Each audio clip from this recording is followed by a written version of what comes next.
Hello, Ryan here, aka Mac, and welcome. Cloud Imperium have been performing some more server meshing tests, plus 323.2 becomes 324. As always, a huge thank you to all of my patrons and channel members. Cannot do it without you guys, so thank you all so much for the support. So you may have heard or seen the Tech Preview channel is now hosting a new server meshing test in which Cloud Imperium are trying a new efficient server meshing setup where the Stanton system is meshed into 3 authoritative zones to test different hardware. Now this means that each Stanton shard is split into 3 authoritative zones for about 200 players in each mesh, with Cloud Imperium saying they are mainly looking at server performance and will be running an older 322.x build for A/B testing compared to the previous meshing tests.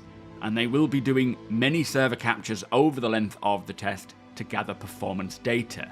Now, it also mentions that missions and quantum travel may not function completely when leaving an authority zone, as it was stated in the known server meshing specific issues list, so they ask that players avoid taking part in any missions, but otherwise play as normal.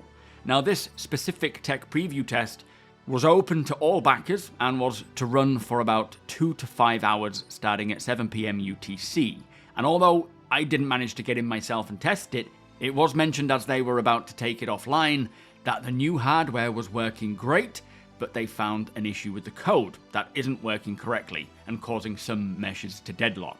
So they are looking to run another test today around 3 PM UTC, which is around 4 PM here in the UK, with a different build that shouldn't have that problem.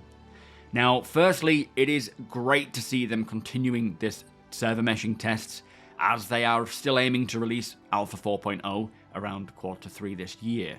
And this test is basically Cloud Imperium taking all the data that they have gathered from the previous tests and trying to find the most efficient setup for how to spread out their shards and find that best possible method. Now, if you did take part in the test, do let me know how you found it. It might be the case that you don't really notice anything unless you are quantum traveling or trying to do a mission. But again, as I say, great news to see them running more of these tests and getting closer to getting server meshing in a state where it's kind of ready for prime time. Now, let us talk about Alpha 324. It was mentioned yesterday, I believe, or the day before, that due to the significant updates coming in what was formerly known as Alpha 323.2, which is the next patch we're waiting for, being persistent and instanced hangars, freight elevators, item banks, and all of the big cargo updates, they have decided this patch deserves the label of Alpha 324. Now, they also mention that the numbering change doesn't indicate any changes to the patch itself.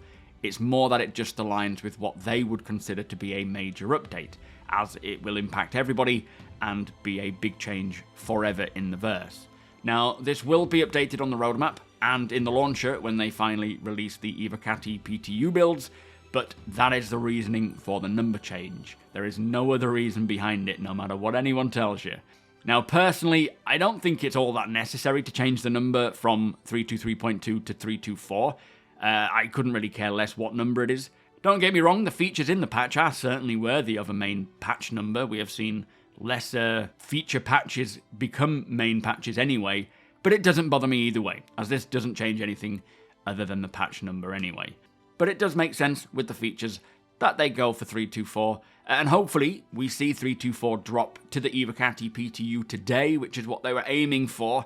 I realise it has been continuously pushed, but hopefully we can get it out today to the Evos and get the ball rolling with this patch and get testing it. But that is the latest on the patch front. Again, great news to see more server meshing tests, and if 324 does hit the Evocatis today, I will be sure to let you all know what my thoughts are on this new patch and the features that are rolling out with its initial release. I will also try and answer any questions that you may have about this patch, and I'll do that via YouTube videos and also on stream as well. But with that said, be sure to take advantage of the TOBII tracker sale while it is at 15% off, and if you use that link in the description to buy one, it will directly support my channel, so thank you so much to all of you who have done so already. But if you do enjoy my videos, please do consider subscribing. Also, come and hang out over at twitch.tv/SuperMacBrother. You are all more than welcome over there. We may be trying out the server meshing build today, or we might just be jumping in and doing some off-grid zero to hero stuff. Hit the thumbs up if you don't mind, it does the channel a big favour, and tick that notification bell if you would like to be notified when my videos go live. Again, a huge thank you to my patrons and channel members for all of your support. Thank you so much for watching, and I'll see you in the next one.